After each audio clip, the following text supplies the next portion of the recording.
Hello, my dear students. Good afternoon. Welcome to the class. ನಾನು ಭಾಗ್ಯಶ್ರೀ ಜೋಶಿ ಅಂತ ಸಂಕಲ್ಪ learning solution ಇಂದ. ಎಸ್ ಮಕ್ಕಳೇ, ನಾವಿವತ್ತು ಯಾವ ಒಂದು ಟಾಪಿಕ್ ಅನ್ನ ಅಧ್ಯಯನ ಮಾಡ್ತಾ ಇದ್ದೀವಿ ಅಂತ ಅಂದ್ರೆ ವರ್ಗ ಸಮೀಕರಣಗಳು. ಹೌದಾ? ನಿಮ್ಗೆಲ್ಲ ಕಾಣಿಸ್ತಾ ಇದೆ ವರ್ಗ ಸಮೀಕರಣಗಳು. ಸೊ ಈ ವರ್ಗ ಸಮೀಕರಣಗಳನ್ನ ನಾವು ಅಧ್ಯಯನ ಮಾಡೋಕ್ಕಿಂತ ಮುಂಚೆ ಹಿಂದಿನ ಒಂದು ತರಗತಿಯಲ್ಲಿ ನಾವೇನಂತ ನೋಡಿದ್ವಿ? ಸಮೀಕರಣಗಳು ಅಂತಂದ್ರೆ ಏನು ಅಂತ ನೋಡಿದ್ವಿ. ಆಮೇಲೆ ಸಮೀಕರಣದಲ್ಲಿ ಬರುವಂತಹ ವಿಧಗಳನ್ನ ನೋಡಿದ್ವಿ. ರೇಖಾತ್ಮಕ ಸಮೀಕರಣ, ವರ್ಗ ಸಮೀಕರಣ. ಹೌದಾ? ಹಾಗಿದ್ರೆ ಇವತ್ತು ನಾವೇನ್ ಮಾಡೋಣ, ಈ ಒಂದು ಸಮೀಕರಣಗಳು ಅನ್ನುವಂತ ಒಂದು ಟಾಪಿಕ್ ಅನ್ನ ತಿಳ್ಕೊಳ್ಳೋಣ. ಒಂದೇ ನಿಮಿಷ.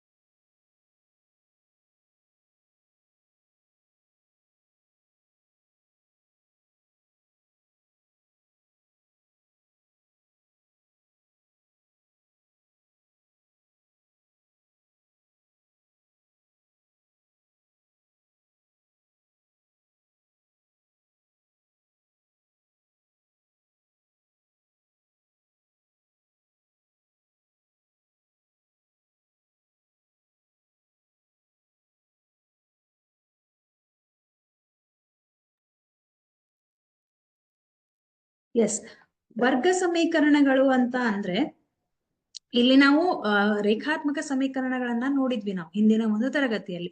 ರೇಖಾತ್ಮಕ ಸಮೀಕರಣಗಳು ಹೇಗಿರುತ್ತೆ ಮಕ್ಕಳೇ? ax plus B is equal to 0 ಅಂತ ಇರತ್ತೆ ಅಲ್ವಾ? ಇದು ಜನರಲ್ ಫಾರ್ಮ್. ಹೌದಾ? ಸಾಮಾನ್ಯ ರೂಪ ಯಾವುದ್ರದ್ದು? ರೇಖಾತ್ಮಕ ಸಮೀಕರಣ. ಯಾಕೆ ಇದನ್ನ ರೇಖಾತ್ಮಕ ಸಮೀಕರಣ ಅಂತ ಕರಿತೀವಿ? ಯಾಕೆ ಅಂತಂದ್ರೆ ಇಲ್ಲಿ ನಮಗೆ ಡಿಗ್ರಿ ಒಂದು ಇದೆ. ಅದೇ ಜಾಗದಲ್ಲಿ ಡಿಗ್ರಿ 2 ಇದ್ರೆ ax² plus bx plus c is equal to 0 ಅಂತ ಇದ್ರೆ ಅದನ್ನ ಏನಂತ ಕರಿತೀವಿ? ಅದನ್ನ ವರ್ಗ ಸಮೀಕರಣ ಅಂತ ಕರಿತೀವಿ. ಏನಂತ ಕರಿತೀವಿ? ವರ್ಗ. ವರ್ಗ ಅಂದ್ರೆ 2 ಅಲ್ವಾ? ಹಾಗಿದ್ರೆ ಡಿಗ್ರಿ ಎಷ್ಟಿದೆ ಇಲ್ಲಿ? 2 ಇದೆ. ವರ್ಗ ಸಮೀಕರಣ. ಇದನ್ನ ಕ್ವಾಡ್ರಾಟಿಕ್ ಇಕ್ವೇಶನ್ ಅಂತ ಕರೀತಾರೆ, ವರ್ಗ ಸಮೀಕರಣ. ಸೊ ಮೊದ್ಲು ನಮ್ಗೆ ಏನಂತ ನಂಬ್ತಾ ಇದ್ರು ಅಂದ್ರೆ, ಬ್ಯಾಬಿಲೋನಿಯನ್ಸರು ಮೊದಲು ವರ್ಗ ಸಮೀಕರಣವನ್ನ ಕಂಡು ಹಿಡಿದು ಅದನ್ನ ಬಳಸಿದ್ರು ಅಂತ ಹೇಳ್ತಾರೆ ಬ್ಯಾಬಿಲೋನಿಯನ್ಸರು. ನೆಕ್ಸ್ಟ್ ಏನಾಗತ್ತೆ, ಯುಕ್ಲಿಡ್ ಅನ್ನುವಂಥ ಒಬ್ಬ ಗಣಿತ ತಜ್ಞ ಏನ್ ಮಾಡ್ತಾನೆ, ಒಂದು ಜಾಮೆಟ್ರಿಕಲ್ ಮೆಥಡ್ ಅನ್ನ, ರೇಖಾಗಣಿತವಾಗಿ ಯಾವ ರೀತಿ ಕ್ವಾಡ್ರಾಟಿಕ್ ಇಕ್ವೇಶನ್ಸ್ ಅನ್ನ ಫೈಂಡ್ ಔಟ್ ಮಾಡೋದು, ಅದಕ್ಕೆ ಸೊಲ್ಯೂಷನ್ಸ್ ಅನ್ನ ಕಂಡುಹಿಡಿಯೋದು ಅಂತ ಫೈಂಡ್ ಔಟ್ ಮಾಡ್ತಾರೆ. ನೆಕ್ಸ್ಟ್ ಬಂದ್ರೆ ನಮ್ಮ ಗಣಿತ ತಜ್ಞ ಯಾರಪ್ಪ ಅಂತಂದ್ರೆ ಬ್ರಹ್ಮಗುಪ್ತ ಮತ್ತು ಶ್ರೀಧರಾಚಾರ್ಯ ಅನ್ನುವಂತಹ ಇಬ್ಬರು ಮಹಾನ್ ಗಣಿತ ತಜ್ಞರು ಏನ್ ಮಾಡ್ತಾರೆ, ಈ ಒಂದು ವರ್ಗ ಸಮೀಕರಣಗಳಿಗೆ ಮೂಲವನ್ನ ಕಂಡು ಹಿಡಿಯೋದಕ್ಕೆ ತಮ್ಮದೇ ಆದಂತಹ ಕೊಡುಗೆಯನ್ನ ಕೊಡ್ತಾರೆ. ಹಾಗೆ ಇವತ್ತಿಗೂ ಕೂಡ ನಾವು ಪ್ರಸ್ತುತವಾಗಿ ಅವರ ಒಂದು ಕೊಟ್ಟಿರುವಂತಹ ಫಾರ್ಮುಲಾವನ್ನ, ಸೂತ್ರವನ್ನ ಬಳಸಿನೇ ನಾವೇನ್ ಮಾಡ್ತಾ ಇದ್ದೀವಿ, ಈ ಒಂದು ವರ್ಗ ಸಮೀಕರಣಗಳಿಗೆ ಮೂಲಗಳನ್ನ ಕಂಡುಹಿಡಿತಾ ಇದ್ದೀವಿ. ಮೂಲಗಳು ಅಂತಂದ್ರೆ ರೂಟ್ಸ್, ನಿಮಗೆ ಗೊತ್ತಿದೆ. ಸೊ ಮೂಲಗಳನ್ನ ಕಂಡುಹಿಡಿತಾ ಇದ್ದೀವಿ. ಆ ಒಂದು ಸೂತ್ರಕ್ಕೆ ನಾವೇನಂತ ಕರಿತೀವಿ? ವರ್ಗ ಸಮೀಕರಣದ ಸೂತ್ರ ಅಂತ ಕರೀತಾರೆ. ಅದನ್ನ ಜನರಲ್ ಆಗಿ ಕ್ವಾಡ್ರಾಟಿಕ್ ಫಾರ್ಮುಲಾ ಅಂತ ಕರೀತಾರೆ, ಅಥವಾ ಅದನ್ನ ಶ್ರೀಧರನ ಸೂತ್ರ ಅಂತ ಕರೀತಾರೆ. ಏನಂತ ಕರೀತಾರೆ?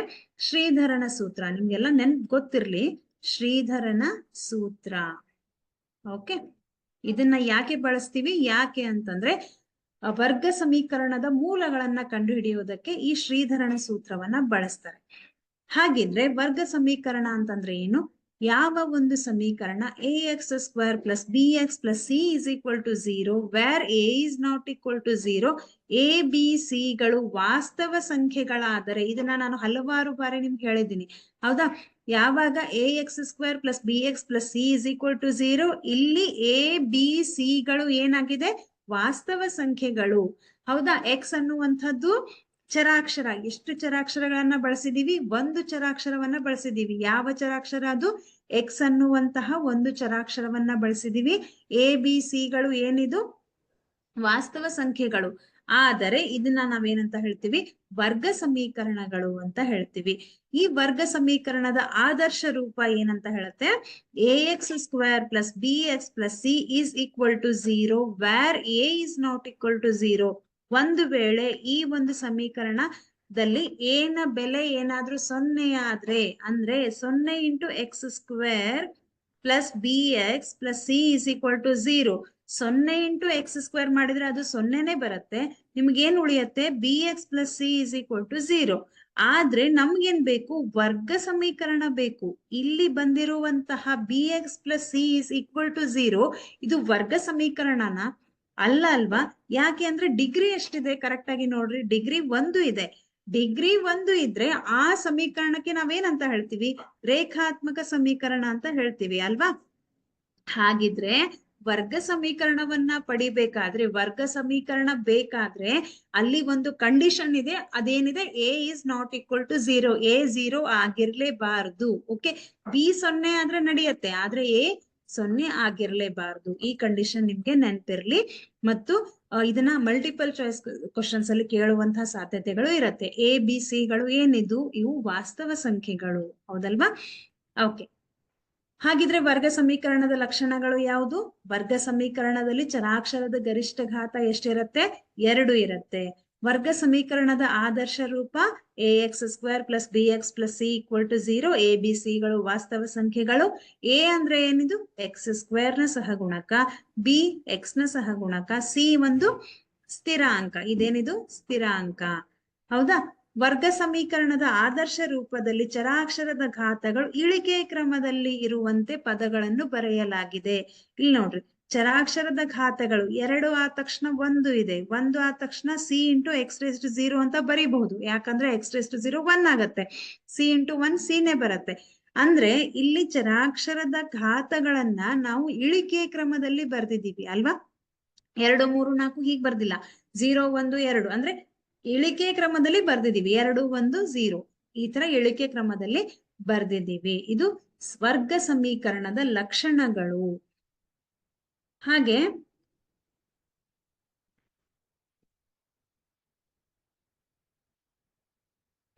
ವರ್ಗ ಸಮೀಕರಣದ ವಿಧಗಳು. ನೆಕ್ಸ್ಟ್ ಬರೋದು ಯಾವುದು? ವರ್ಗ ಸಮೀಕರಣದಲ್ಲಿ ನಾವು 2 ರೀತಿಯಾದ ವಿಧಗಳನ್ನ ನೋಡ್ತೇವೆ. ಯಾವ್ಯಾವುದು? ಮೊದಲನೇದು ಮಿಶ್ರ ವರ್ಗ ಸಮೀಕರಣ. ಯಾವ್ದಪ್ಪ? ಮಿಶ್ರ ವರ್ಗ ಸಮೀಕರಣ. ಮಿಶ್ರ ವರ್ಗ ಸಮೀಕರಣ ಅಂದ್ರೆ ಏನು? ಒಂದು ವರ್ಗ ಸಮೀಕರಣದಲ್ಲಿ A X square plus B X plus C is equal to 0 ದಲ್ಲಿ A is not equal to 0, this is very very important, and B is not equal to 0 ಆಗಿದ್ದರೆ, ಅಂದ್ರೆ ಒಂದು ವರ್ಗ ಸಮೀಕರಣದಲ್ಲಿ ಎ 0 ಆಗಿರ್ಬಾರ್ದು, ಬಿ ಕೂಡ 0 ಆಗಿರ್ಬಾರ್ದು, ಹೌದಲ್ವಾ? A is not equal to 0 where B and B is not equal to 0 ಆಗಿದ್ದರೆ ಅದನ್ನ ಏನಂತ ಹೇಳ್ತೀರಾ? ಮಿಶ್ರ ವರ್ಗ ಸಮೀಕರಣ ಅಂತ ಹೇಳ್ತೀವಿ. For example, 5x square plus 3x plus 9 is equal to 0. x plus 1 divided by x is equal to 5. ಹೌದಾ? ಇದು ಕೂಡ ಒಂದು ವರ್ಗ ಸಮೀಕರಣನೇ ಆಗತ್ತೆ. ನೋಡ್ರಿ, ಇಲ್ಲಿ ಏನಿಲ್ಲ ಅಂದ್ರೆ 1 ಇರತ್ತೆ. So X into X X square ಆಗತ್ತೆ. ಈ ಎಕ್ಸ್ ಅನ್ನ ಇಲ್ಲಿ ಟ್ರಾನ್ಸ್ಫರ್ ಮಾಡ್ರಿ, ಅವಾಗ ಏನಾಗತ್ತೆ? ನಿಮ್ಗೆ ಗೊತ್ತಾಗ್ಲಿಲ್ಲ ಅಂದ್ರೆ ಇಲ್ಲಿ ಮಾಡ್ತೀನಿ ನೋಡ್ರಿ. Is equal to 5. ಸೊ ಏನಿಲ್ಲ ಅಂದ್ರೆ 1 LCM 1 ಲಸ ಎಕ್ಸ್ ಬರುತ್ತೆ. ಎಕ್ಸ್ ಇಂಟು ಎಕ್ಸ್ ಮಾಡಿದ್ರೆ ಎಕ್ಸ್ ಸ್ಕ್ವೇರ್ ಪ್ಲಸ್ 1. ಈ ಎಕ್ಸ್ ಅನ್ನ ಇಲ್ಲಿ ಟ್ರಾನ್ಸ್ಫರ್ ಮಾಡ್ರಿ, 5x ಬರುತ್ತೆ. ಸಾರಿ, ಇದು 5. ಈಗ ಟ್ರಾನ್ಸ್ಫರ್ ಮಾಡ್ರಿ, X square plus 1 is equal to 5x ಆಗತ್ತೆ. ಈ 5x ಅನ್ನ ಈ ಕಡೆ ಟ್ರಾನ್ಸ್ಫರ್ ಮಾಡಿದ್ರೆ X square minus 5x plus 1 equal to 0. ಇದು ಕೂಡ ಒಂದು ವರ್ಗ ಸಮೀಕರಣ. ಎಂತಹ ವರ್ಗ ಸಮೀಕರಣ? ಮಿಶ್ರ ವರ್ಗ ಸಮೀಕರಣ. ಯಾಕೆ ಅಂತಂದ್ರೆ ಇಲ್ಲಿ ಎ ನ ಬೆಲೆ ಏನಿದೆ ಮಕ್ಕಳೇ? ಎ ನ ಬೆಲೆ 1 ಇದೆ, ಅಂದ್ರೆ where A is not equal to 0 ಅಲ್ವಾ? ಬಿ ನ ಬೆಲೆ ಏನಿದೆ? -5 ಇದೆ, ಅಂದ್ರೆ ಬಿ ಕೂಡ 0 ಆಗಿಲ್ಲ ಇಲ್ಲಿ. ಹಾಗಿದ್ರೆ ಇಂತಹ ಸಮೀಕರಣಗಳಿಗೆ ನಾವು ಏನಂತ ಹೇಳ್ತೀವಿ? ಮಿಶ್ರ ವರ್ಗ ಸಮೀಕರಣ. ಮಿಶ್ರ ವರ್ಗ ಸಮೀಕರಣದ ಆದರ್ಶ ರೂಪ ಏನು ಅಂತ ಕೇಳಿದ್ರೆ ಅವಾಗ ಏನಂತ ಹೇಳ್ತೀವಿ? A X square plus B X plus C equal to 0 ಅಂತ ಹೇಳ್ತೀವಿ. ಯಾಕೆ? ಎ ಮತ್ತು ಬಿ ಗಳು 0 ಆಗಿಲ್ಲ. ನೆಕ್ಸ್ಟ್ ಬರೋದು ಯಾವುದು? ಶುದ್ಧ ವರ್ಗ ಸಮೀಕರಣ.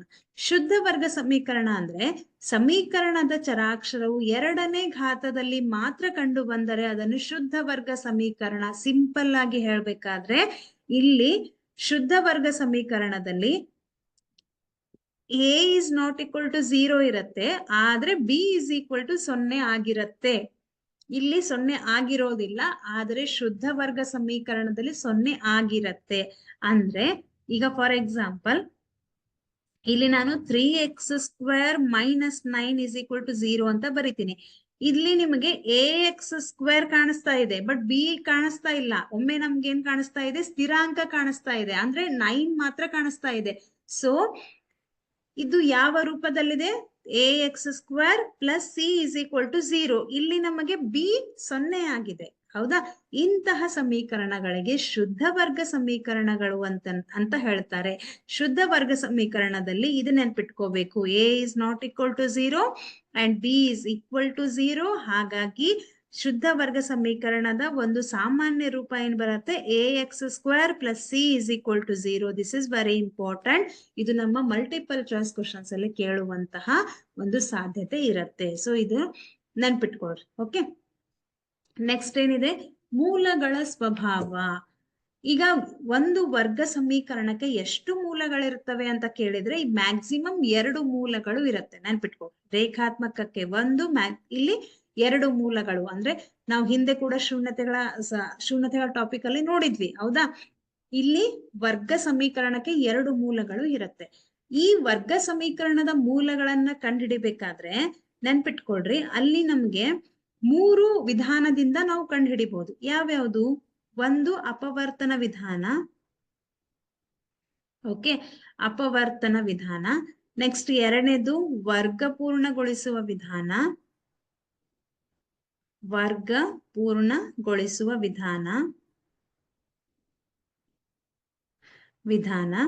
ಮೂರನೇದು ಸೂತ್ರವನ್ನ ಬಳಸಿ ಸೂತ್ರದ ಆಧಾರದ ಮೇಲೆ ಅಥವಾ ಸೂತ್ರವನ್ನ ಬಳಸಿ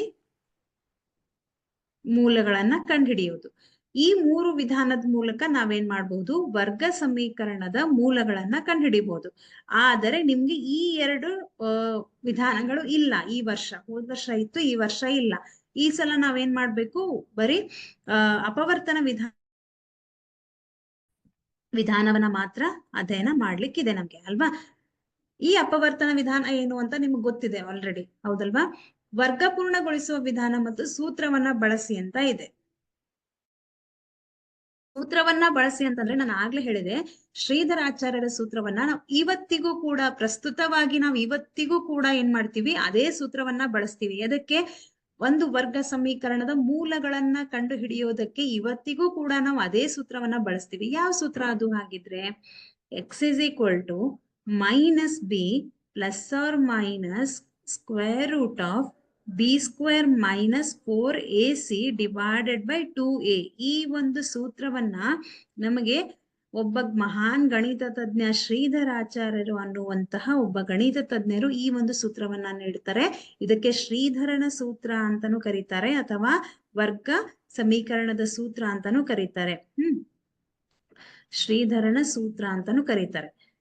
ಯಾಕೆ ನಾನು ಹೇಳ್ತಾ ಇದ್ದೀನಿ ಇದನ್ನ ಅಂತ ಅಂದ್ರೆ, ಒಂದು ನಿಮ್ಗೆ ಗೊತ್ತಿರ್ಬೇಕು ಯಾವ ಯಾವ ವಿಧಾನದ ಮೂಲಕ ಮೂಲಗಳನ್ನ ನಾವು ಕಂಡುಹಿಡಿತೀವಿ ಅಂತ ನಿಮ್ಗೆ ಗೊತ್ತಿರ್ಬೇಕು.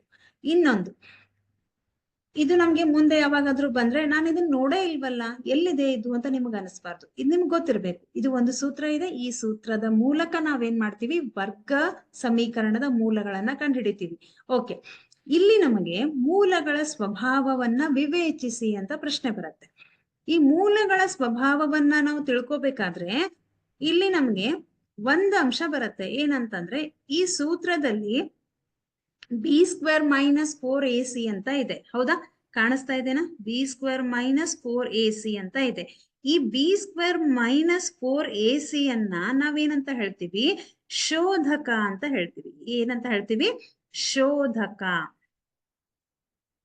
ಡಿಸ್ಕ್ರಿಮಿನಂಟ್ ಏನಂತ ಕರೀತಾರೆ ಅದಕ್ಕೆ? ಡಿಸ್ಕ್ರಿಮಿನಂಟ್. ಕನ್ನಡದಲ್ಲಿ ಶೋಧಕ ಅಂತ ಕರಿತೀವಿ. ಯಾಕೆ ಇದನ್ನ ಶೋಧಕ ಅಂತ ಕರಿತೀವಿ ಅಂತ ನೋಡೋದಾದ್ರೆ, ಈಗ ಈ b² - 4ac ಅನ್ನುವಂಥ ಸ್ಕ್ವೇರ್ ರೂಟ್ ಅಲ್ಲ, ಬರೀ b² - 4ac ಅನ್ನುವಂತಹ ಒಂದು ಈ ಒಂದು ಟರ್ಮಿಗೆ ನಾವು ಶೋಧಕ ಅಂತ ಕರಿತೀವಿ. ಯಾಕೆ ಇದನ್ನ ಶೋಧಕ ಅಂತ ಕರಿತೀವಿ ಅಂತಂದ್ರೆ, ಇದೇನ್ ಮಾಡತ್ತೆ? ವರ್ಗ ಸಮೀಕರಣದ ಮೂಲಗಳನ್ನ ನಿರ್ಧರಿಸತ್ತೆ. ಅಂದ್ರೆ ಇದು ಯಾವ ರೀತಿಯ ಮೂಲಗಳನ್ನ ಹೊಂದಿದೆ, ಇದು ಭಿನ್ನವಾದ ವಾಸ್ತವ ಮೂಲಗಳನ್ನ ಹೊಂದಿದೆಯಾ ಅಥವಾ ಸಮನಾದ ವಾಸ್ತವ ಮೂಲಗಳನ್ನ ಹೊಂದಿದೆಯಾ ಅಥವಾ ಯಾವುದೇ ವಾಸ್ತವ ಮೂಲಗಳನ್ನ ಹೊಂದಿರೋದಿಲ್ಲ ಅನ್ನೋದನ್ನ ಇದೇನ್ ಮಾಡತ್ತೆ ಹೇಳತ್ತೆ. ಹಾಗಿದ್ರೆ ಅಂದ್ರೆ ಇದು ನಿರ್ಣಯಿಸುತ್ತೆ, ಅದಕ್ಕೋಸ್ಕರ ಇದನ್ನ ಶೋಧಕ ಅಂತ ಹೇಳ್ತೀವಿ. b² - 4ac ಯ ಬೆಲೆಯು ax² + bx + c = 0 ವರ್ಗ ಸಮೀಕರಣದ ಮೂಲಗಳು ವಾಸ್ತವ ಸಂಖ್ಯೆಗಳಾಗಿವೆಯೇ ಅಥವಾ ಇಲ್ಲವೇ ಎಂಬುದನ್ನ ನಿರ್ಧರಿಸುವುದರಿಂದ b² - 4ac ಯನ್ನ ವರ್ಗ ಸಮೀಕರಣದ ಶೋಧಕ ಅಂತ ಕರೀತಾರೆ. ಯಾಕೆ ಅಂದ್ರೆ ಇದು ನಿರ್ಣಯಿಸುತ್ತೆ. ಹೀಗೆ ax² + bx + c = 0 ವರ್ಗ ಸಮೀಕರಣ ಇಲ್ಲಿ ನೋಡಿದ್ರೆ ಈ ಶೋಧಕಕ್ಕೆ ನಾವು ಒಂದು ಹೆಸರಿನಿಂದ ಕರಿತೀವಿ, ಏನಂತ? ಹೀಗೆ ನೀವು ತ್ರಿಕೋನಾಕಾರದಲ್ಲಿ ಬರೆದ್ರೆ ಇದನ್ನ ಡೆಲ್ಟಾ ಅಂತ ಕರೀತಾರೆ. ಏನಂತ ಕರೀತಾರೆ? ಡೆಲ್ಟಾ. ನೆನ್ಪಿಟ್ಕೊಳ್ರಿ, ಡೆಲ್ಟಾ. ಇದನ್ನ ಈ ಒಂದು ಸಂಕೇತದಿಂದನಾದ್ರೂ ಸೂಚಿಸಬಹುದು ಅಥವಾ ಡಿ ಅನ್ನುವಂತಹ ಒಂದು ಅಕ್ಷರದಿಂದನೂ ಸೂಚಿಸಬಹುದು. D = b² - 4ac. ನೀವು ಹೀಗೆ ಬರೆದ್ರೂ ಕರೆಕ್ಟ್ ಆಗತ್ತೆ. ಡೆಲ್ಟಾ = b² - 4ac ಅಂತಾನು ಬರಿಬಹುದು. ಇದು ಕರೆಕ್ಟ್ ಆಗತ್ತೆ, ಇದು ಕರೆಕ್ಟ್ ಆಗತ್ತೆ. ಅಥವಾ ಬೇಡಪ್ಪ ನಮ್ಗೆ ಯಾವ್ದು ಬೇಡ ಅಂದಾಗ ಶೋಧಕ ಡೆಲ್ಟಾ ಶೋಧಕ = b² - 4ac ಅಂತಾನು ಬರಿಬಹುದು. ಹೌದಾ? ಜನರಲ್ ಆಗಿ ಸಿಂಪಲ್ ಆಗಿ ಎಲ್ರು ಏನ್ ಮಾಡ್ತಾರೆ, ಡೆಲ್ಟಾ = b² - 4ac ಅಂತಾನೆ ಬರಿತೀವಿ. ಯಾಕಂತಂದ್ರೆ ಅದು ಶೋಧಕವನ್ನ ಸೂಚಿಸತ್ತೆ, ರೀಪ್ರೆಸೆಂಟ್ ಮಾಡತ್ತೆ. ಡಿ ಅಂತಂದ್ರೆ ಡಿಸ್ಕ್ರಿಮಿನೆಂಟ್. D = b² - 4ac. ಎಲ್ಲಾದ್ರೂ ಪ್ರಶ್ನೆ ಪತ್ರಿಕೆಯಲ್ಲಿ ಡೆಲ್ಟಾ ಅಂತ ನಿಮ್ಗೆ ಸಿಂಬಾಲ್ ಬಂದ್ರೆ ನಿಮ್ಗೆ ಅನ್ಸತ್ತೆ ನಾನು ನೋಡೇ ಇಲ್ವಲ್ಲ, ಇದು ಏನಿದು ಅಂತ ಕನ್ಫ್ಯೂಸ್ ಆಗ್ಬೇಡ್ರಿ. ಡೆಲ್ಟಾ ಅಂತಂದ್ರೆ ಅದು ತ್ರಿಕೋನಾಕಾರದಲ್ಲಿ ಇರುವಂತಹ ಒಂದು ಸಂಕೇತ. ಆ ಡೆಲ್ಟಾ = ಏನಾಗಿರತ್ತೆ, b² - 4ac ಆಗಿರತ್ತೆ. ಇದನ್ನ ಏನಂತ ಹೇಳ್ತೀವಿ? ಶೋಧಕ ಅಂತ ಹೇಳ್ತೀವಿ. ಓಕೆ, ಯಾಕೆ ಶೋಧಕ ಅಂತ ಹೇಳ್ತೀವಿ? ಯಾಕಂದ್ರೆ ಅದು ನಿರ್ಣಯಿಸುತ್ತೆ. ಏನನ್ನ ನಿರ್ಣಯಿಸುತ್ತೆ? ಮೂಲಗಳ ಸ್ವಭಾವವನ್ನ ನಿರ್ಣಯಿಸುತ್ತೆ, ಮೂಲಗಳ ಸ್ವಭಾವವನ್ನ ವಿವೇಚಿಸುತ್ತೆ. ಹಾಗಿದ್ರೆ b² - 4ac ಇದನ್ನ ನಾವು ಡೆಲ್ಟಾ ಅಂತ ಸಿಂಪಲ್ ಆಗಿ ಕರೆಯೋಣ. ಡೆಲ್ಟಾ > 0 ಯಾವಾಗ b² - 4ac 0ಗಿಂತ ಹೆಚ್ಚಾಗಿರತ್ತೆ ಆವಾಗ ಎರಡು ಭಿನ್ನವಾದ ವಾಸ್ತವ ಮೂಲಗಳನ್ನ ಹೊಂದಿರತ್ತೆ. ಎಷ್ಟು ವಾಸ್ತವ ಮೂಲಗಳು? ಎರಡು ಭಿನ್ನವಾದ ವಾಸ್ತವ ಮೂಲಗಳು. ನೆನ್ಪಿಟ್ಕೊಳ್ರಿ, ಇದು very very important. Van delta > 0 ಇರತ್ತೆ ಆವಾಗ ಯಾವ ರೀತಿಯ ಮೂಲಗಳನ್ನ ಹೊಂದಿರತ್ತೆ? ಎರಡು ಭಿನ್ನವಾದ ವಾಸ್ತವ ಮೂಲಗಳನ್ನು ಹೊಂದಿರತ್ತೆ ಅಲ್ವಾ? ಯಾವಾಗ ಡೆಲ್ಟಾ = 0 ಅಂದ್ರೆ ಶೋಧಕ b² - 4ac = 0 ಆಗಿರತ್ತೆ ಆವಾಗ ಯಾವ ರೀತಿಯ ಮೂಲಗಳನ್ನ ಇದು ಹೊಂದಿರತ್ತೆ? ಎರಡು ಸಮನಾದ ಮೂಲಗಳನ್ನ ಹೊಂದಿರತ್ತೆ, ಎರಡು ಸಮನಾದ ವಾಸ್ತವ ಮೂಲಗಳನ್ನ ಹೊಂದಿರತ್ತೆ. ಯಾವಾಗ ಡೆಲ್ಟಾ > 0 ಶೋಧಕವು 0ಗಿಂತ ಕಡಿಮೆ ಆದ್ರೆ, 0ಗಿಂತ ಲೆಸ್ ದ್ಯಾನ್ ಅಂತ ಹೇಳ್ತೀವಿ ನಾವು. ಲೆಸ್ ದ್ಯಾನ್ ಅಂತಂದ್ರೆ 0ಗಿಂತ ಕಡಿಮೆ ಆದಾಗ ಯಾವುದೇ ವಾಸ್ತವ ಮೂಲಗಳನ್ನ ಹೊಂದಿರೋದಿಲ್ಲ. ಏನಾಗಿರತ್ತೆ? ವ್ಯಾನ್ ಡೆಲ್ಟಾ > 0 ಆವಾಗ ಯಾವುದೇ ವಾಸ್ತವ ಮೂಲಗಳನ್ನ ಹೊಂದಿರೋದಿಲ್ಲ. ಇದನ್ನ ನಾವು ಇನ್ನೊಂದು ಅರ್ಥದಲ್ಲಿ ಹೇಳೋದಾದ್ರೆ ಊಹಾತ್ಮಕ ಮೂಲಗಳನ್ನ ಹೊಂದಿದೆ. ಯಾವ ರೀತಿ ಮೂಲಗಳನ್ನ ಹೊಂದಿದೆ? ಊಹಾತ್ಮಕ ಮೂಲಗಳು, ಅಥವಾ ಇದನ್ನ ಇಮ್ಯಾಜಿನರಿ ರೂಟ್ಸ್ ಅಂತ ಹೇಳ್ತಾರೆ. ಓಕೆ, ಊಹಾತ್ಮಕ ಮೂಲಗಳು. ಹಾಗಿದ್ರೆ ಒಂದು ನಮ್ಗೆ ಕರೆಕ್ಟ್ ಆಗಿ ಗೊತ್ತಿರ್ಬೇಕು, ವರ್ಗ ಸಮೀಕರಣದ ಸಾಮಾನ್ಯ ರೂಪ, ವರ್ಗ ಸಮೀಕರಣದ ವಿಧಗಳು, ಮೂಲಗಳ ಸ್ವಭಾವ. ಸೊ ಮೂಲಗಳ ಸ್ವಭಾವ ಅಂತ ಅಂದಾಗ ಶೋಧಕವನ್ನ ನೆನ್ಪಿಟ್ಕೋಬೇಕು. ಶೋಧಕವನ್ನ b² - 4ac ಅಂತ ಹೇಳ್ತೀವಿ. ವೆನ್ ಡೆಲ್ಟಾ = 0 ಅವಾಗ ಎರಡು ಸಮನಾದ ಮೂಲಗಳನ್ನ ಹೊಂದಿರತ್ತೆ. ವೆನ್ ಡೆಲ್ಟಾ > 0 ಎರಡು ವಾಸ್ತವ ಮೂಲಗಳನ್ನ ಹೊಂದಿರತ್ತೆ. ವೆನ್ ಡೆಲ್ಟಾ > 0 ಆವಾಗ ಯಾವುದೇ ವಾಸ್ತವ ಮೂಲಗಳನ್ನ ಹೊಂದಿರೋದಿಲ್ಲ. ಇದು ಇಂಪಾರ್ಟೆಂಟ್ ಆಗಿ ನಮ್ಗೆ ಗೊತ್ತಿರ್ಬೇಕು. ಓಕೆ, ಹಾಗಿದ್ರೆ ಇವುಗಳ ಆಧಾರದ ಮೇಲೆ ನಾವೇನ್ ಮಾಡೋಣ? ಮಲ್ಟಿಪಲ್ ಚಾಯ್ಸ್ ಕ್ವಶನ್ಸ್ ಅನ್ನ ಬಿಡ್ಸೋಣ. ಎಸ್, ರೆಡಿ ಇದ್ದೀರಾ? ಟಾಪಿಕ್ ಈಸಿ ಇದೆ, ಸಣ್ಣ ಸಣ್ಣ ಪ್ರಶ್ನೆಗಳು ಬರುತ್ತೆ. ಓಕೆ, ಕರೆಕ್ಟ್ ಆಗಿ ನಾವು ಪ್ರಿಪೇರ್ ಆದ್ರೆ ಯಾವುದೇ ಕಾರಣಕ್ಕೂ ಕೂಡ ಈ ಒಂದು ಅಧ್ಯಾಯದಲ್ಲಿ ನಮ್ಗೆ ಅಂಕಗಳು ಹೋಗುವಂತ ಚಾನ್ಸಸ್ ಇರಲ್ಲ. ಸೊ ಕರೆಕ್ಟ್ ಆಗಿ ನಿಮ್ಗೆ ಎಷ್ಟು ಪ್ರಶ್ನೆ ಕೊಡ್ತಾರೆ ಎಲ್ಲಾ ಪ್ರಶ್ನೆಗಳಿಗೆ ಉತ್ತರವನ್ನ ಮಾಡ್ಬರ್ಬಹುದು. ಈಸಿ ಇದೆ ಟಾಪಿಕ್. ವರ್ಗ ಸಮೀಕರಣದ ಸಾಮಾನ್ಯ ರೂಪವನ್ನ ಆದರ್ಶ ರೂಪದಲ್ಲಿ ಬರೆದಾಗ, ಇದನ್ನ ನಾವು ಆದರ್ಶ ರೂಪ ಅಂತಾನು ಹೇಳ್ತೀವಿ, ಸಾಮಾನ್ಯ ರೂಪ ಅಂತಾನು ಹೇಳ್ತೀವಿ. Okay, standard form ax² + bx + c ಇದಾಗತ್ತಾ ಅಥವಾ ಕರೆಕ್ಟ್ ಆಗಿ ಅಬ್ಸರ್ವ್ ಮಾಡ್ರಿ. ax² + bx + c is equal to 0 ಆಗತ್ತಾ, ಅಥವಾ bx + c ಆಗತ್ತಾ, ax² + c ಆಗತ್ತಾ? ನಾವು ವರ್ಗ ಸಮೀಕರಣ ಕೇಳ್ತಾ ಇದ್ದೀವಿ. ಇದೇನಾಗತ್ತೆ, ಇದು ಬಹುಪದೋಕ್ತಿ. ಯಾಕಂತಂದ್ರೆ ಈಕ್ವಲ್ ಟು 0 ಇಲ್ಲ, ಸೊ ಬಹುಪದೋಕ್ತಿ ನಮಗ್ ಬೇಡ. ನಮ್ಗೇನ್ ಬೇಕು, ವರ್ಗ ಸಮೀಕರಣ ಬೇಕು. ಇದು ax² + bx + c equal to 0 ಆಗತ್ತೆ. So option B is right. ಇದು ax² ಇಲ್ಲ, ಸೊ ಇದು ತಪ್ಪಾಗತ್ತೆ. ಇಲ್ಲಿ ನಮಗೆ ಏನಿದೆ, ax² + c ಈಕ್ವಲ್ ಟು 0, ಇದು ಕೂಡ ವರ್ಗ ಸಮೀಕರಣನೇ. ಯಾವ ವರ್ಗ ಸಮೀಕರಣ? ಶುದ್ಧ ವರ್ಗ ಸಮೀಕರಣ. ಬಟ್ ನಮ್ಗೇನ್ ಬೇಕು, ವರ್ಗ ಸಮೀಕರಣದ ಸಾಮಾನ್ಯ ರೂಪ ಬೇಕು. ಹಾಗಿದ್ರೆ ಆದರ್ಶ ರೂಪದಲ್ಲಿ ಅಂತ ನಿಮ್ಗೆ ಯಾವಾಗ ಕೇಳ್ತಾರೆ, ಅವಾಗ ax² + bx + c ಏನೂ ಇರ್ಬೇಕು, ಬಿನೂ ಇರ್ಬೇಕು, ಸಿನೂ ಇರ್ಬೇಕು. ಯಾವಾಗ ನಿಮಗೆ ಪರ್ಟಿಕ್ಯುಲರ್ ಆಗಿ ಇಲ್ಲಿ ಕೇಳಿದಾರೆ ನೋಡ್ರಿ, ಶುದ್ಧ ವರ್ಗ ಸಮೀಕರಣ ಅಂತ ಕೇಳ್ತಾರೆ, ಆವಾಗ ನೀವೇನ್ ಮಾಡ್ತೀರಾ, ax² + c equal to 0 where a is not equal to 0 but b is equal to 0 ಆಗಿರುತ್ತೆ. ಆವಾಗ ax² + c ಈಕ್ವಲ್ ಟು 0, ಈ ಒಂದು ಆಪ್ಷನ್ ಕರೆಕ್ಟ್ ಆಗುತ್ತೆ. ಓಕೆ, ನೆಕ್ಸ್ಟ್, ವರ್ಗ ಸಮೀಕರಣದ ಮೂಲಗಳನ್ನು ಕಂಡುಹಿಡಿಯುವ ಸೂತ್ರ ಯಾವ್ದಾಗತ್ತೆ? -b ± (b² - 4ac / 2a ಆಗತ್ತಾ, ಅಥವಾ b ± ಇದನ್ನ ನಾನೇ ಹೇಳ್ತೀನಿ ಆಕ್ಚುಲಿ, ಯಾಕಂತಂದ್ರೆ ನಿಮ್ಗೆ ಸೂತ್ರವನ್ನ ಬಳಸಿ ಇಲ್ಲ, ಈಗಾಗ್ಲೇ ನಾನು ನಿಮ್ಗೆ ಸೂತ್ರವನ್ನ ಹೇಳಿದೆ. ಸೊ ಇದು ನಿಮ್ಗೆ ಆಕ್ಚುಲಿ ಬರಲ್ಲ, ಬಟ್ ನಿಮಗ್ ಗೊತ್ತಿರ್ಲಿ. ಯಾವ ಆಪ್ಷನ್ ಕರೆಕ್ಟ್ ಆಗತ್ತೆ ಇಲ್ಲಿ ಅಂತಂದ್ರೆ ಆಪ್ಷನ್ ಎ ಕರೆಕ್ಟ್ ಆಗತ್ತೆ. -b ± ಇಲ್ಲಿ ಎರಡು ಮೂಲ, ಅಂದ್ರೆ ಒಂದು ವರ್ಗ ಸಮೀಕರಣಕ್ಕೆ ಎರಡು ಮೂಲಗಳು, ಒಂದು ಪ್ಲಸ್ ಇರತ್ತೆ, ಒಂದು ಮೈನಸ್ ಇರತ್ತೆ ಅಂತ ಅರ್ಥ. ಓಕೆ, ± (b² - 4ac / 2a) ಇದು ಕರೆಕ್ಟ್ ಆಗತ್ತೆ. ಇಲ್ಲಿ ಎಲ್ಲ ನೋಡಿದ್ರೆ ಒಂದೊಂದ್ ಅಂದ್ರೆ ಇಲ್ಲಿ ನಮ್ಗೇನಿದೆ, ಮೈನಸ್ ಇಲ್ಲ. ಇಲ್ಲಿ ನೋಡಿದ್ರೆ ನಿಮ್ಗೆ 2a ಇಲ್ಲ. ಇಲ್ಲಿ ನೋಡಿದ್ರೆ 4ac ಬರ್ಬೇಕು, a ಇಲ್ಲ. Okay, so option A is right. ವರ್ಗ ಸಮೀಕರಣದ ಶೋಧಕ, ನಾನು ಅದನ್ನೇ ಹೇಳಿದೆ, ಇಲ್ಲಿ ಡೆಲ್ಟಾ ಅಂತ ಹೇಳಿದ್ದಾರೆ, ತ್ರಿಕೋನಾಕಾರದ ಚಿಹ್ನೆ. ಹೀಗ್ ಬಂದ್ರೆ ನಮಗ್ ಕನ್ಫ್ಯೂಸ್ ಆಗತ್ತೆ. ಹಾಗಿದ್ರೆ ನಿಮ್ಗೆ ಗೊತ್ತಿರ್ಬೇಕು, ಶೋಧಕವನ್ನ ಡೆಲ್ಟಾ ಅಂತಾನೂ ಕರೀತಾರೆ. ಇಲ್ಲಿ ನಿಮ್ಗೆ ಡಿ ಅಂತಾನೂ ಕೊಡಬಹುದು. ಓಕೆ, ಏನಾಗತ್ತೆ, b² - 4c ಬರತ್ತಾ, b² - 4a ಬರತ್ತಾ, ಅಥವಾ √b² - 4ac ಬರತ್ತಾ, ಕೇವಲ b² - 4ac ಬರತ್ತಾ?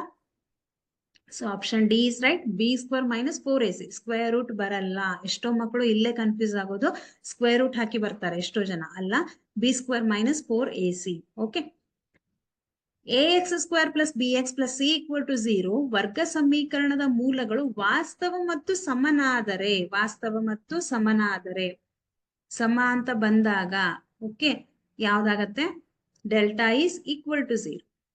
ನೆನ್ಪಿಟ್ಕೊಳ್ರಿ.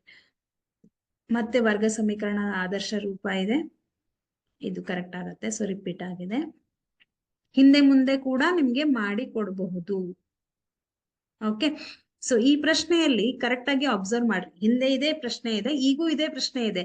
ಸ್ವಲ್ಪ ಏನ್ ಚೇಂಜಸ್ ಇದೆ ಅಂದ್ರೆ, ನೀವ್ ಅನ್ಬೋದು, ಮಿಸ್ ಇಲ್ಲೂ ಕೂಡ ಹಂಗೆ ಇದೆ, ಏನು ಚೇಂಜ್ ಇಲ್ಲ. ax² ಇದೆ, a ಜೊತೆಗೆ x² ಇದೆ, b ಜೊತೆಗೆ x ಇದೆ. ಇಲ್ಲೂ ಕೂಡ a ಜೊತೆಗೆ x² ಇದೆ, b ಜೊತೆಗೆ x ಇದೆ. ಇಲ್ಲೂ ಕೂಡ ಇಲ್ಲಿ ax² bx + c ಇದೆ, ಇಲ್ಲಿ ax² + c + bx ಇದೆ. ಎಲ್ಲಾ ಕಡೆ ಸೇಮೇ ಇದೆ. ನಾವೇನಾದ್ರೂ ಅದನ್ನ ಹಿಂದೆ ಮುಂದೆ ಮಾಡಿ ಬರೆದ್ರೆ ನಮ್ಗೆ ಆದರ್ಶ ರೂಪನೇ ಸಿಗತ್ತೆ. ಆದ್ರೆ ಒಂದು ಅಬ್ಸರ್ವ್ ಮಾಡ್ಬೇಕು, ನಾನು ಆಗ್ಲೇ ಹೇಳಿದೆ, ಇಲ್ಲಿ ಆದರ್ಶ ರೂಪದಲ್ಲಿ ಚರಾಕ್ಷರದ ಘಾತಗಳನ್ನ ಇಳಿಕೆ ಕ್ರಮದಲ್ಲಿ ಬರೆದಿರತ್ತೆ ಅಂತ ಹೇಳಿದ್ವಿ ಅಲ್ವಾ. ಯಾವ ಒಂದು ಆಪ್ಷನ್ ನಲ್ಲಿ ಇಳಿಕೆ ಕ್ರಮದಲ್ಲಿ ಬರೆದಿದೆ, 2 ಆದ ತಕ್ಷಣ 1, 1 ಆದ ತಕ್ಷಣ 0 ಎಲ್ಲಿ ಬಂದಿದೆ, ಇಲ್ಲಿ 1, ಇಲ್ಲಿ ನೆಕ್ಸ್ಟ್ ಏನಾದ್ರೂ ಬರೆದ್ರೆ 0 ಬರುತ್ತೆ. ಹಾಗಿದ್ರೆ ಆಪ್ಷನ್ ಸಿ ಕರೆಕ್ಟ್ ಆಗತ್ತೆ, ಕ ಆಪ್ಷನ್ ರೈಟ್ ಆಗುತ್ತೆ. ಇದು ನಿಮಗ್ ಗೊತ್ತಿರ್ಬೇಕು. ಓಕೆ, ನೆಕ್ಸ್ಟ್, ವಾಸ್ತವ ಮತ್ತು ಭಿನ್ನ ax² + bx + c equal to 0 ವರ್ಗ ಸಮೀಕರಣದ ಮೂಲಗಳು ಏನಾಗಿದೆ, ಇಲ್ಲಿ ವಾಸ್ತವ ಮತ್ತು ಭಿನ್ನ ಯಾವಾಗ ಆಗಿರತ್ತೆ, ಇದು ಸಮನಾದ್ರೆ ಆಗಿರತ್ತೆ, ಇದು ಬೇಡ ನಮ್ಗೆ.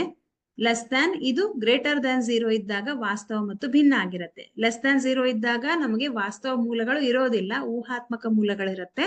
ಇದು ಆಪ್ಷನ್ ತಪ್ಪಾಗತ್ತೆ. ಸೊ ಇದಂತೂ ನಮ್ಗೆ ಇಲ್ಲೇ ಇಲ್ಲ, totally wrong. Option B is right. Okay, ಇಲ್ಲಿ ax² + bx + c equal to 0 ವರ್ಗ ಸಮೀಕರಣದ ಮೂಲಗಳು ಊಹಾ ಮೂಲಗಳಾದ್ರೆ delta is equal to 0, delta is greater than 0, delta is less than 0 or delta is not equal to 0. ಯಾವ್ದು ಬರುತ್ತೆ? delta is less than 0. ಇಲ್ಲಿ ನಮ್ಗೆ ಊಹಾತ್ಮಕ ಮೂಲಗಳು ಅಥವಾ ಊಹಾ ಮೂಲಗಳು ಅಂತನಾದ್ರೂ ಕೊಡಬಹುದು, ಅಥವಾ ಯಾವುದೇ ವಾಸ್ತವ ಮೂಲಗಳನ್ನ ಹೊಂದಿರೋದಿಲ್ಲ ಅಂತಾನೂ ಕೊಡಬಹುದು. ಯಾವ್ದು ಕೊಟ್ರು ನಿಮ್ಗೆ ಡೆಲ್ಟಾ ಇಸ್ ಲೆಸ್ ದನ್ 0ನೇ ಬರುತ್ತೆ. ಓಕೆ, ಇಲ್ಲ ವರ್ಗ ಬಹುಪದೋಕ್ತಿ ಮತ್ತು ಕೆಲವು ಅಪವರ್ತನಗಳನ್ನು ನೀಡಿದೆ. ವರ್ಗ ಬಹುಪದೋಕ್ತಿಗೆ ಸರಿ ಹೊಂದುವ ಅಪವರ್ತನವನ್ನು ಗುರುತಿಸಿ ಬರೆಯಿರಿ ಅಂತ ಹೇಳಿದ್ದಾರೆ. ಏನ್ ಮಾಡ್ಬೇಕಿವಾಗ? ನಾವು ಇಲ್ಲಿ ಕೆಲವು ಅಪವರ್ತನಗಳನ್ನ ಕೊಟ್ಟಿದ್ದಾರೆ. ಇದು ಬರ್ಬೇಕಾದ್ರೆ ಫಸ್ಟ್ ನಾವೇನ್ ಮಾಡ್ಬೇಕು? ಇದನ್ನ ಬಿಡಿಸಿ ನೋಡ್ಬೇಕು ಅಲ್ವಾ? ಬಿಡಿಸಿ ನೋಡಿದಾಗ ಯಾವ ರೀತಿಯ ಅಪವರ್ತನಗಳು ಬರ್ತವೆ ಚೆಕ್ ಮಾಡೋಣ. x² + 6x + 8 ಅಂತ ಇದೆ. ಹೇಗ್ ಬಿಡಿಸೋದು? ಅಪವರ್ತನ ವಿಧಾನದ ಮೂಲಕ. ಅಪವರ್ತನ ವಿಧಾನದ ಮೂಲಕ ಅಂದ್ರೆ a × c ಮಾಡ್ತೀರಾ, 8 ಬರುತ್ತೆ. ಗುಣಿಸಿದಾಗ 8 ಬರ್ಬೇಕು, ಕೂಡಿದಾಗ ಅಥವಾ ಕಳೆದಾಗ 6 ಬರ್ಬೇಕು. ಮಧ್ಯದ ಪದವನ್ನ ವಿಭಜಿಸುವ ವಿಧಾನ ಅಂತಾನೂ ಕರಿತೀವಿ ಇದನ್ನ, ನೆನಪಿರ್ಬೋದು ನಿಮ್ಗೆ. ಹೌದಾ? ಯಾಕಂದ್ರೆ ಮಧ್ಯದ ಪದವನ್ನ ವಿಭಜಿಸ್ತೀವಿ ಅಲ್ವಾ? ಓಕೆ, ಸೊ ಮಧ್ಯದ ಪದ 6 ಇದೆ, ನಮ್ಗೆ 6 ಬರ್ಬೇಕು. ಆಮೇಲೆ ಗುಣಿಸಿದಾಗ ಎಷ್ಟು ಬರ್ಬೇಕು? 8 ಬರ್ಬೇಕು. ಯಾವ ಎರಡು ಸಂಖ್ಯೆಗಳು? ಚೆಕ್ ಮಾಡಿ ನೋಡ್ರಿ. ಸೊ 4 × 2 = 8. 4 ಮತ್ತು 2 ಕೂಡಿಸಿದ್ರೆ 6 ಬರುತ್ತೆ. ಹೌದಾ? x² + 4x + 2x + 8. ಇಲ್ಲಿ ಮಧ್ಯದ ಪದವನ್ನ ವಿಭಜಿಸಿ ಬರ್ದಿದೀವಿ, ಅದಕ್ಕೋಸ್ಕರ ಮಧ್ಯ ಪದವನ್ನ ವಿಭಜಿಸುವ ವಿಧಾನ ಅಂತಲೂ ಕರೀತಾರೆ. ಇಲ್ಲಿ 2 ಗುಂಪನ್ನ ಮಾಡ್ರಿ. ಇಲ್ಲಿ x ಕಾಮನ್ ಇದೆ, x + 4 ಉಳಿಯುತ್ತೆ, ಪ್ಲಸ್ ಇಲ್ಲಿ ನಮ್ಗೆ 8ಅನ್ನ 4 × 2 ಅಂತ ಬರಿಬಹುದು. 2 ಕಾಮನ್ ಇದೆ, ಸೊ 2ಅನ್ನ ಹೊರಗೆ ತೆಗಿರಿ. x + 4 ಉಳಿಯುತ್ತೆ ಬ್ರಾಕೆಟ್ ಅಲ್ಲಿ. x + 4 ಒಂದು ಅಪವರ್ತನ, x + 2 ಮತ್ತೊಂದು ಅಪವರ್ತನ is equal to 0. So x + 4 = 0. ಈ ಅಪವರ್ತನವನ್ನ ನಾವೇನ್ ಮಾಡೋಣ? 0ಗೆ ಈಕ್ವೇಟ್ ಮಾಡೋಣ. x + 4 = 0 ಆದ್ರೆ x = ಇದೀ ಕಡೆ ಬಂದ್ರೆ -4 ಆಗತ್ತೆ. ಇನ್ನೊಂದು x + 2 = 0, ಅದು x = -2 ಆಗತ್ತೆ. ಯಾಕೆ? +2 ಅನ್ನ ಈ ಕಡೆ ಟ್ರಾನ್ಸ್ಫರ್ ಮಾಡ್ತೀರಾ. ಹಾಗಿದ್ರೆ ನಿಮ್ಗೆ ಏನ್ ಬರುತ್ತೆ? x + 4 x + 2 ಅಂತ ಇದೆ. ಎಲ್ಲಿದೆ ಇದು? ಅಪವರ್ತನಗಳನ್ನ ಕೇಳಿದ್ದಾರೆ. ಓಕೆ, ಸೊ ಇದು ಬೇಡ ನಮ್ಗೆ. ಅಪವರ್ತನ ಕೇಳಿದಾಗ ನಮ್ಗೆ ಇಷ್ಟೇ ನೋಡೋಣ. x + 2 x + 4 ಇಲ್ಲಿದೆ ನೋಡ್ರಿ, ಆಪ್ಷನ್ ಸಿ ನಲ್ಲಿದೆ. So option C is right. ಇಲ್ಲಿ 4x + x² - 21 ಅಂತ ಇದೆ. ಇವಾಗ ಮೊದ್ಲು ನಾವೇನ್ ಮಾಡೋಣ? ಇದನ್ನ ಸರಿಯಾದ ರೂಪದಲ್ಲಿ ಬರ್ಕೊಳ್ಳೋಣ. ಅಂದ್ರೆ ಚರಾಕ್ಷರದ ಘಾತಗಳು ಇಳಿಕೆ ಕ್ರಮದಲ್ಲಿ ಬರುವಂತೆ ಬರ್ಕೊಳ್ಳೋಣ. ನೋಡ್ರಿ, x² + 4x - 21. ಇವಾಗ ಗುಣಿಸಿದಾಗ 21 ಬರ್ಬೇಕು, ಕೂಡಿದಾಗ ಅಥವಾ ಕಳೆದಾಗ ಮಧ್ಯದ ಪದ 4 ಬರ್ಬೇಕು. ಯಾವ ಎರಡು ಸಂಖ್ಯೆಗಳು? ಒಂದ್ಸತಿ ಚೆಕ್ ಮಾಡ್ರಿ. 7 × 3 = 21. 7ರಲ್ಲಿ 3ಅನ್ನ ಕಳೆದ್ರೆ 4, ಹೌದಲ್ವಾ? ಯಾವ ಚಿಹ್ನೆ ಕೊಡ್ಬೇಕು ನಾನಿಲ್ಲಿ? ಇಲ್ಲಿ ಪ್ಲಸ್ ಇದೆ, ದೊಡ್ಡ ಸಂಖ್ಯೆಗೆ ಪ್ಲಸ್ ಅಂತ ಹಾಕೋಣ. ಓಕೆ, ಇಲ್ಲಿ ಮೈನಸ್ ಹಾಕೋಣ. +× - -21. ಇಲ್ಲಿ -21 ಇದೆ, ಸೊ ಇಲ್ಲಿ +7 -3 ಅಂತ ಹಾಕಿದಾಗ ಬರುತ್ತೆ. x² + 7x - 3x - 21. ಇವೆರಡರಲ್ಲಿ ಯಾವ್ದು ಕಾಮನ್ ಆಗತ್ತೆ? x ಕಾಮನ್ ಆಗತ್ತೆ. x + 7 ಮೈನಸ್ ಇವೆರಡರಲ್ಲಿ 3 ಕಾಮನ್ ಇದೆ. ಯಾಕಂದ್ರೆ 21ಅನ್ನ 7 × 3 = 21 ಅಂತ ಬರಿಬಹುದಾದ್ರೆ 3 ಕಾಮನ್ ಇದೆ. x - ಪ್ಲಸ್ ಆಗತ್ತೆ. 3ಅನ್ನ ನಾವು ಆಲ್ರೆಡಿ ಹೊರಗೆ ತೆಗ್ದಿದ್ದೀವಿ. ಸೊ ಬ್ರಾಕೆಟ್ ಅಲ್ಲಿ x + 7 ಉಳಿಯತ್ತೆ = 0. ಯಾವ ಎರಡು ಅಪವರ್ತನಗಳು ಸಿಗತ್ತೆ ನೋಡ್ರಿ? x + 7 ಅನ್ನುವಂಥ ಒಂದು ಅಪವರ್ತನ, x - 3 ಅನ್ನುವಂಥ ಮತ್ತೊಂದು ಅಪವರ್ತನ. ಎಲ್ಲಿದೆ? x + 7 x - 7. ಸೊ ಇಲ್ಲಿದೆ. Option B is right. Okay, ಅರ್ಥ ಆಯ್ತಾ? ನೆಕ್ಸ್ಟ್ ನೋಡೋಣ. 2x² - x - 8 = 0. ಈ ಸಮೀಕರಣದ ಶೋಧಕವನ್ನ ಕೇಳಿದ್ದಾರೆ. ಸೊ ಶೋಧಕ ಅಂತಂದ್ರೆ 2x² - x - 8 = 0. ಒಂದ್ ಸರ್ತಿ ನೀವೆಲ್ಲರೂ ನನ್ಗೆ ಹೇಳ್ರಿ ಶೋಧಕ ಅಂತಂದಾಗ ನಾನು ಏನ್ ಯೂಸ್ ಮಾಡ್ಬೇಕು ಇಲ್ಲಿ ನಾನು ಡೆಲ್ಟಾವನ್ನ ಯೂಸ್ ಮಾಡ್ಬೇಕು. ಡೆಲ್ಟಾ ಅಂತಂದ್ರೆ B²-4AC ಅನ್ನ ಯೂಸ್ ಮಾಡ್ಬೇಕು ಅಲ್ವಾ? B²-4AC. ಸೊ B²-4AC ಅಂದ್ರೆ ಎ ಬೆಲೆ ಎಷ್ಟಿದೆ ನೋಡ್ರಿ, ಇದು AX² + BX + C ರೂಪದಲ್ಲಿ ಇದೆ. ಎ ಬೆಲೆ 2, ಬಿ ಬೆಲೆ -1, ಸಿ ಬೆಲೆ -8 ಅಲ್ವಾ? ಈ ಬೆಲೆಗಳನ್ನ ಸೂತ್ರದಲ್ಲಿ ಹಾಕಿದಾಗ ನಮ್ಗೆ ಬಿ ಬೆಲೆ -1ರ ವರ್ಗ 4 ಇಂಟು ಎ ಬೆಲೆ 2 ಇದೆ, ಸಿ ಬೆಲೆ -8 ಇದೆ. -1ರ ವರ್ಗ ಅಂದ್ರೆ ಒಂದೇ ಬರುತ್ತೆ. 4 2 8, 8 8 64, ಮೈನಸ್ ಇಂಟು ಮೈನಸ್ ಪ್ಲಸ್ ಆಗತ್ತೆ, 8 8 64 ಅಲ್ವಾ? ಸೊ 64 + 1 ಎಷ್ಟಾಯ್ತು? 65 ಆಯ್ತು. ಎಲ್ಲಾದ್ರೂ ಆಪ್ಷನ್ ಅಲ್ಲಿ ಇದೆನಾ ಚೆಕ್ ಮಾಡ್ರಿ. ಎಸ್, ಆಪ್ಷನ್ ಡಿ ನಲ್ಲಿದೆ. So option D is right. 65 ಇದೇನಿದು ಶೋಧಕ ಡೆಲ್ಟಾದ ಬೆಲೆ. Okay, next AX² + BX + C = 0 ವರ್ಗ ಸಮೀಕರಣದಲ್ಲಿ ಶೋಧಕದ ಬೆಲೆ -3 ಆದರೆ ಸಮೀಕರಣದ ಮೂಲಗಳು ಅಂದ್ರೆ ನಮ್ಗೆ ಏನ್ ಕೊಟ್ಟಿದ್ದಾರೆ? ಡೆಲ್ಟಾ ಈಸ್ ಈಕ್ವಲ್ ಟು -3 ಅಂತ ಕೊಟ್ಟಿದ್ದಾರೆ. -3 ಅಂತಂದ್ರೆ ಡೆಲ್ಟಾ ಈಸ್ ಲೆಸ್ ದನ್ 0 ಆಗತ್ತೆ. ಮೈನಸ್ ಅಂದ್ರೆ 0ಗಿಂತ ಕಡಿಮೆ ಇರುತ್ತೆ ಅಲ್ವಾ? ಸೊ 0ಗಿಂತ ಕಡಿಮೆ ಇದ್ರೆ ಅದನ್ನ ಲೆಸ್ ದನ್ 0 ಅಂತ ಕರಿತೀವಿ. ಯಾವ ಮೂಲಗಳನ್ನ ಹೊಂದಿದೆ? ವಾಸ್ತವ ಮತ್ತು ಭಿನ್ನನ, ವಾಸ್ತವ ಸಂಖ್ಯೆಗಳ ಅಲ್ವಾ, ಅಥವಾ ಪರಸ್ಪರ ಸಮಾನ? ಯಾವುದು ಅಲ್ಲ. ವಾಸ್ತವ ಮತ್ತು ಭಿನ್ನ ಅಂತೂ ಬರಲ್ಲ. ಯಾಕೆ? ಇದು ಡೆಲ್ಟಾ ಈಸ್ ಗ್ರೇಟರ್ ದನ್ 0 ಇರಬೇಕು. ಸಮ ಇದ್ದಾಗ ಡೆಲ್ಟಾ ಈಸ್ ಈಕ್ವಲ್ ಟು 0 ಬರಬೇಕು. ಬಟ್ ನಮ್ಗೆ ಲೆಸ್ ದನ್ ಅಂದಾಗ ವಾಸ್ತವ ಸಂಖ್ಯೆಗಳು ಅಲ್ಲ ಅಂತ ಬರುತ್ತೆ. ಇಲ್ಲಿ ನಿಮ್ಗೆ ಊಹಾತ್ಮಕ ಮೂಲಗಳು ಅಂತಾನೂ ಕೊಡ್ಬಹುದು. ಒಂದು ವರ್ಗ ಸಮೀಕರಣವು ಹೊಂದಿರಬಹುದಾದ ಮೂಲಗಳ ಗರಿಷ್ಠ ಸಂಖ್ಯೆ. ಸಿಂಪಲ್ ಕ್ವಶನ್ಸ್, ಬಟ್ ಕೆಲವೊಂದು ಮಕ್ಕಳು ಇದರಲ್ಲೇ ತಪ್ಪು ಮಾಡ್ತಾರೆ. ಓಕೆ, ಸೊ ವರ್ಗ ಸಮೀಕರಣ ಅಂದಾಗ 2 ಮೂಲಗಳನ್ನ ಹೊಂದಿರುತ್ತೆ, ನೆನ್ಪಿಟ್ಕೊಳ್ರಿ. B2 2x² + kx + 4 = 0 ಸಮೀಕರಣದ ಒಂದು ಮೂಲ 2 ಆದರೆ k ಯ ಬೆಲೆಯನ್ನು ಕಂಡುಹಿಡಿಯಿರಿ.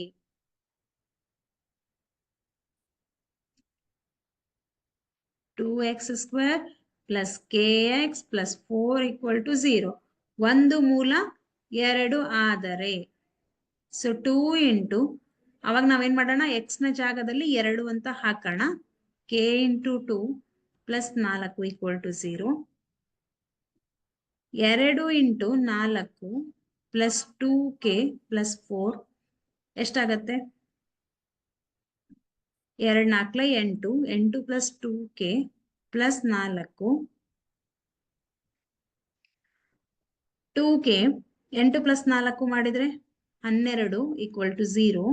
ಓಕೆ, ಇಲ್ಲೂ = 0.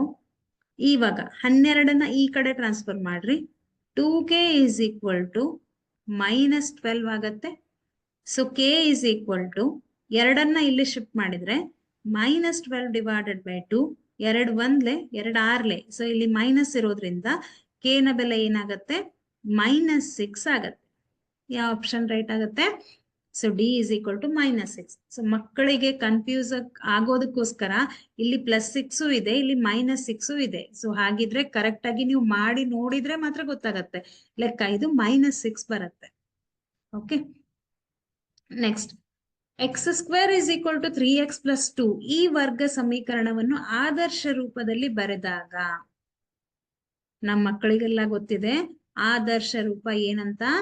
AX² + BX + C = 0 ಇದು ಆದರ್ಶ ರೂಪ.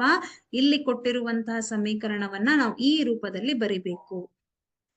x² ಇದನ್ನ ಈ ಕಡೆ ಶಿಫ್ಟ್ ಮಾಡ್ರಿ. -3x + 2 ಈ ಕಡೆ ಬಂದ್ರೆ -2x, -2 = 0. ಎಲ್ಲಿದೆ? x² - 3x - 2 = 0. That is in option C. Therefore option C is right.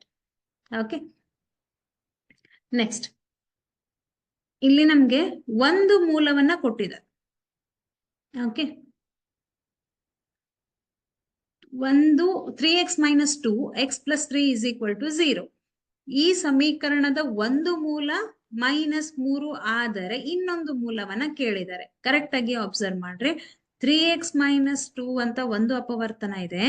x plus 3 is equal to 0. ಇಲ್ಲಿ ನಮಗೆ ಒಂದು ಮೂಲ -3 ಹೇಗ್ ಬಂತು ಚೆಕ್ ಮಾಡೋಣ. 3x ಮೈನಸ್ 2 ಈ ಅಪವರ್ತನವನ್ನ ಈಕ್ವಲ್ ಟು 0 ಮಾಡೋಣ, ಇದನ್ನು ಈಕ್ವಲ್ ಟು 0 ಮಾಡೋಣ. x plus 3 is equal to 0. ಯಾವಾಗ ನೀವು ಎರಡು ಅಪವರ್ತನಗಳು ಈಸ್ ಈಕ್ವಲ್ ಟು 0 ಅಂತ ಬರಿತೀರಾ, ಈ 0 ಇದು ಎರಡೂ ಅಪವರ್ತನಗಳಿಗೆ ಸಂಬಂಧ ಇದೆ ಅಂತ ಅರ್ಥ. ಅದಕ್ಕೋಸ್ಕರ ನಾವೇನ್ ಮಾಡ್ತೀವಿ, ಈಕ್ವಲ್ ಟು 0, ಈ ಅಪವರ್ತನ ಈಕ್ವಲ್ ಟು 0 ಅಂತ ಬರಿತೀವಿ. ಅದ್ ನಿಮಗ್ ಗೊತ್ತಿರ್ಬೇಕು. ಓಕೆ, ಈಗ ಫಸ್ಟ್ ಇದನ್ನ ನೋಡೋಣ. ಎಕ್ಸ್ ಇಸ್ ಈಕ್ವಲ್ ಟು ಈ ಪ್ಲಸ್ 3 ಅನ್ನ ಈ ಕಡೆ ಶಿಫ್ಟ್ ಮಾಡ್ರಿ, -3 ಬರುತ್ತೆ. ಅಂದ್ರೆ ನಮಗೆ ಕೊಟ್ಟಿರುವಂತಹ ಒಂದು ಮೂಲ -3 ಇಲ್ಲಿದೆ. ನಾವೇನ್ ಮಾಡ್ಬೇಕು, ಈ ಮೂಲವನ್ನ ಕಂಡುಹಿಡಿಬೇಕು. So 3x is equal to ಈ -2 ಅನ್ನ ಇಲ್ಲಿ ಶಿಫ್ಟ್ ಮಾಡ್ರಿ, +2 ಆಗತ್ತೆ. x is equal to 2 divided by 3 ಆಗತ್ತೆ. ಹಾಗಿದ್ರೆ ಇನ್ನೊಂದು ಮೂಲ, ಒಂದು ಮೂಲ -3 ಆಯ್ತು, ಇನ್ನೊಂದು ಮೂಲ ಯಾವ್ದಾಗತ್ತೆ, 2 ಡಿವೈಡೆಡ್ ಬೈ 3 ಆಗತ್ತೆ. So option A is right. Next ನೋಡೋಣ. ಈಗ ನಾವೆಲ್ಲ ಬಿಡಿಸಿದ್ದು ಮಲ್ಟಿಪಲ್ ಚಾಯ್ಸ್ ಕ್ವಶನ್ಸ್.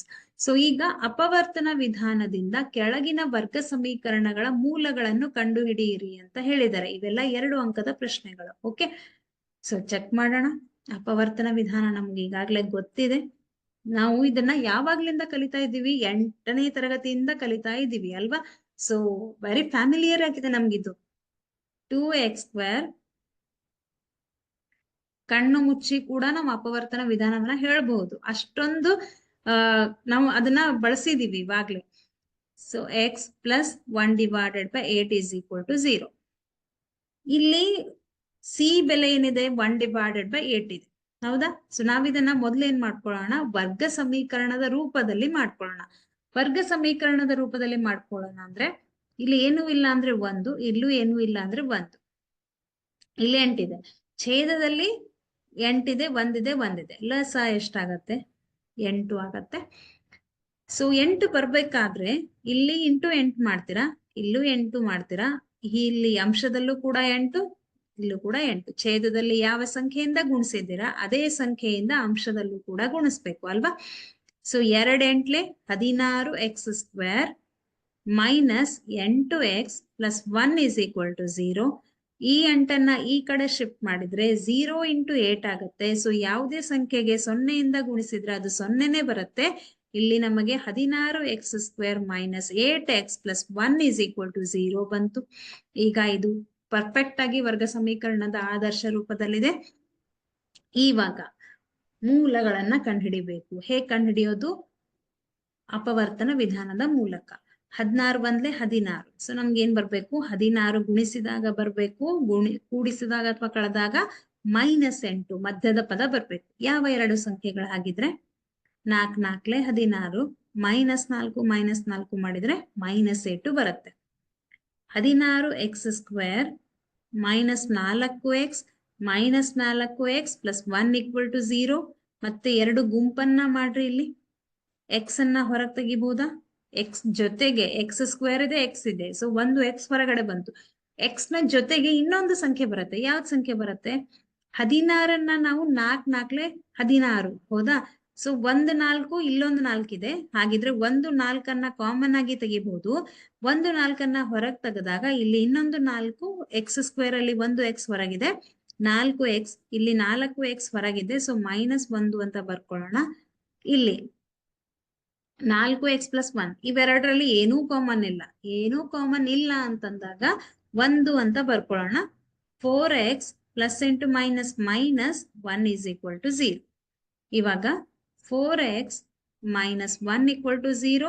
ಸೊ ಆಮೇಲೆ 4x ಮೈನಸ್ 1 ಈಕ್ವಲ್ ಟು 0. 2 ಅಪವರ್ತನಗಳು ಇದೆ ನೋಡ್ರಿ. 4x ಮೈನಸ್ 1 ಅಂತ ಒಂದು ಅಪವರ್ತನ, ಇನ್ನೊಂದು ಅಪವರ್ತನ ಕೂಡ 4x ಮೈನಸ್ 1 ಅಂತಾನೆ ಇದೆ, ಈಕ್ವಲ್ ಟು 0 ಆಗತ್ತೆ. ಸೊ 2 ಅಪವರ್ತನಗಳನ್ನ 0 ಮಾಡ್ತೀರಾ. So 4x is equal to -1 ಈ ಕಡೆ ಕಳಿಸ್ರಿ, 1 ಆಗುತ್ತೆ. So x is equal to 1 divided by 4, ಒಂದು ಮೂಲ. ಹಾಗೇನೆ ಇಲ್ಲೂ ಕೂಡ 4 is equal to 1. So x is equal to 1 divided by 4. ಇದು ಇನ್ನೊಂದು ಮೂಲ ಅಂತ ಹೇಳ್ತೀವಿ ಅಲ್ವಾ. ಇದು 2 ಅಂಕಗಳಿಗೆ ಬರುವಂತಹ ಒಂದು ಪ್ರಶ್ನೆ. ಇಲ್ಲಿ ನಾವು ಅಪವರ್ತನ ವಿಧಾನವನ್ನ ಬಳಸಿದೀವಿ ಅಲ್ವಾ? ಎಸ್ ಮಕ್ಕಳೇ, ಇದನ್ನ ಬಿಡಿಸೋಣ. ಏನಿದೆ, √2x² + 7x + 5√2 = 0 ಅಂತ ಇದೆ. ಸೊ ಮಿಸ್ ರೂಟ್ ಅಂತ ಕೊಟ್ಟಿದ್ದಾರೆ, ಹೇಗ್ ಬಿಡಿಸೋದು? ರೂಟ್ ಕೊಟ್ಟಿದ್ರು ಈಸಿ ಇದೆ. ಹೇಗ್ ಮಾಡೋಣ ಅಂದ್ರೆ a × c ಮಾಡ್ತೀರಾ. a ಎಷ್ಟಿದೆ? √2 ಇದೆ. c ಎಷ್ಟಿದೆ ಮಕ್ಕಳೇ? ಇಲ್ಲಿ 5 × √2 ಇದೆ. ಎಷ್ಟಾಗತ್ತೆ? 2 5 √2 × √2 ಮಾಡಿದ್ರೆ 2 ಬರುತ್ತೆ. ಅದು ನಮಗ್ ಗೊತ್ತಿದೆ. ಇಲ್ಲೇನ್ ಉಳಿತು? 5 ಮಾತ್ರ ಉಳಿತಾ? ಸೊ 5 2 5 10.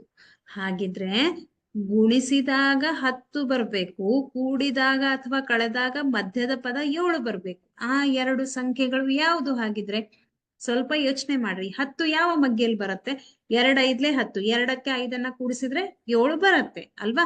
5 2 10. 5ಕ್ಕೆ 2 ಕೂಡಿಸಿದಾಗ್ಲೂ 10 ಬರುತ್ತೆ. ಹಾಗಿದ್ರೆ ನಾವೇನ್ ಮಾಡೋಣ?